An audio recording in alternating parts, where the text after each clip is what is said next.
এই কি হয়েছে? কি হয়েছে? না কিছু না। মনে হচ্ছে তোমার মন খারাপ।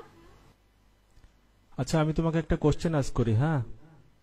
তুমি সত্যি সত্যি অ্যান্সার দিবা। Who is Tariq the handsome? তুমি ওর সম্পর্কে কেন জিজ্ঞাসা করতেছো? তোমার প্রত্যেকটা প্রোফাইল পিকচারে দেখি লাইক দেয়, আবার তোমার প্রত্যেকটা স্ট্যাটাস আপডেটেও দেখি তার লাইক দেয়া। আমরা অন্য কোনো ব্যাপারে কথা বলি। না, সে কি তোমার এক্স বয়ফ্রেন্ড টয়ফ্রেন্ড নাকি? মনে হইতেছে অনেক সেন্সিটিভ ওর ব্যাপারে। এখনো ভালোবাসা টাসা নাকি ওকে? আমি ওকে কেন ভালোবাসবো? তুমি আমার একমাত্র ভালোবাসা। তাইলে কি ও তোমার ভাই? না না, এরকম না। Then who the hell is he? না তুমি তো আমার কাছে কিছু একটা লুকাচ্ছ, আমি তো বুঝতে পারতেছি। না তোমাদের সম্পর্ক এতই ঘনিষ্ঠ, ও তোমার কাছে এতই ইম্পর্টেন্ট?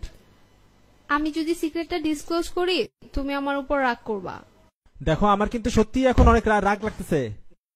আমি সত্যি বলতেছি। না, আমার আর তোমার সাথে রিলেশন রাখা সম্ভব না।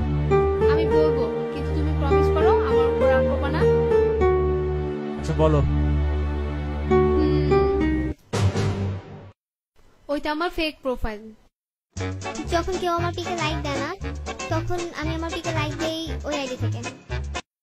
আর কমেন্টও পোস্ট করি, যেমন ধরো কিউট, নাইস, হট এইসব।